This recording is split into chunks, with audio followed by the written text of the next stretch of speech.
করে দাও। এই বান্দা যখন এই কথা বলে আল্লাহর দরবারে ফরিয়াদ করেন, আমার আল্লাহ এটাই চাই বান্দা আমার কাছে চায়, আমি আল্লাহ তাকে দিয়ে দেব। একটা হাদিসে পাক আপনাদেরকে শোনাই। আমার রাসূল সাল্লাল্লাহু আলাইহি ওয়াসাল্লামের হাদিসে পাক হযরত আনাস রাদিয়াল্লাহু তাআলা আনহু থেকে বর্ণিত।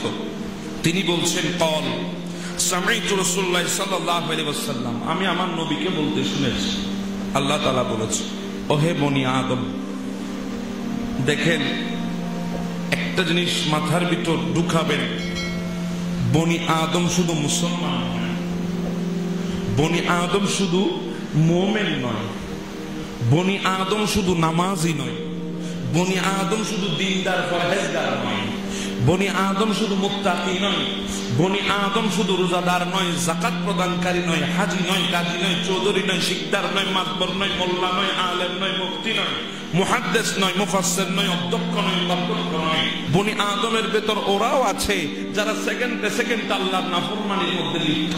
বনি আদমের মধ্যে ওরাও আছে যারা আল্লাহর বিধানকে বিধান বলে যাচ্ছে। সবাই বনি আদম, সবাই বনি আদম। সমস্ত বনি আদমকে আমার আল্লাহ বলছেন, ইয়া ইবনে আদম, যখন তোমরা আমাকে ডাকবে, তোমরা যখন আমাকে ডাকবে, হে বনি আদম, তোমরা গুনাহ করেছো, তোমরা শিরিক করেছো, তোমরা নাফরমানি করেছো, তোমরা জুয়া খেলেছো, ইয়াবা খেয়েছো, মদ খেয়েছো, মানুষের উপর অত্যাচার করেছো, আমার মুমিন বান্দাদের উপর অত্যাচার করেছো। এরপরে যখন গুনাহ করতে করতে আর কোথাও যাবার জায়গা নাই, ঠিক তখনই যখন তোমরা আমাকে ডাকবে, আমি আল্লাহর কাছে ফরিয়াদ করবে গুনাহ ক্ষমার জন্য,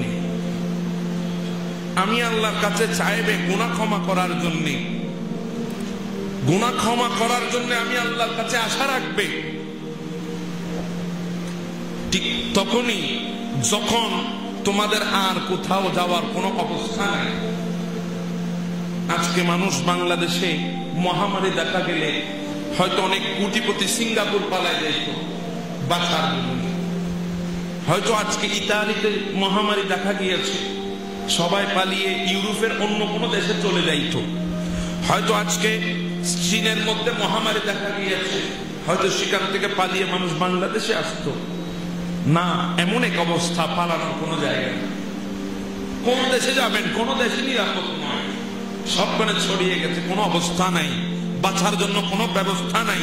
ঠিক ওই মুহূর্তে তোমরা যখন আমাকে ডাকবে, আমার কাছে ক্ষমা আশা করবে, আমার আল্লাহ বলছেন, বান্দা হে বনি আদম, এত গুনাহ করেছো, আমার সাথে নাফরমানি করেছো, অসুবিধা নাই, যখন আমাকে ডাক দিয়েছো, ক্ষমার আশা করেছো, আমি আল্লাহ তোমাদেরকে মাফ করে দেব।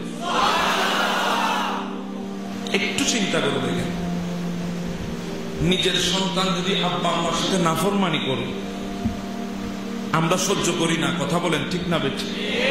আমরা মুহূর্তের ভিতর সন্তানকে ঘর থেকে বাহির করে দেওয়ার সিদ্ধান্ত নিয়ে ফেলি, তাকে বিচ্ছিন্ন করে দেওয়া হয়েছে সমস্ত অধিকার থেকে সামান্য নাফরমানির কারণে।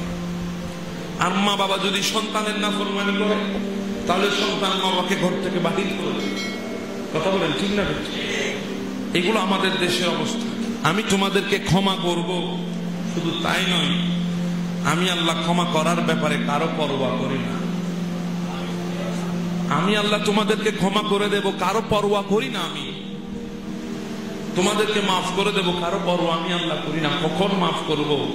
যখন তোমাদের গুনাহগুলো আসমান পর্যন্ত বলন্দ হয়ে গেছে, গুনাহ করতে করতে করতে করতে গুনার সমুদ্র হয়ে গেছে। আমি ওই মুহূর্তে আমার কাছে যদি ফরিয়াদ করে আল্লাহ বলে মাফ করে দেব, তো বাবারা মেডিসিন খোঁজার জন্য অন্য কোথাও যাইতে হবে না, মসজিদে আসেন, মুসাল্লায় দাঁড়ান, মসজিদের কাতারে দাঁড়িয়ে যান, আল্লাহর দরবারে হাত তুলে বলে দেন, আল্লাহ আমি সাধু নই, আমি নিষ্পাপ নই, আমার মতো বড় গুনাহগার কেউ নাই, আল্লাহ যালামতু নাফসি, আমি জুলুম করেছি নফসের উপর। আল্লাহ যাওয়ার আর কোনো জায়গা নাই, তুমি তো বলে দিয়েছো পাহাড় পরিমাণ গুনাহ করলে, আসমান পরিমাণ গুনাহ করলে তোমার কাছে ফরিয়াদ করতে। আল্লাহ এসেছি, ফরিয়াদ করছি, আল্লাহ আমাকে মাফ করে দিলে তোমার কিছু আসে যায় না, আল্লাহ মাফ করে দাও।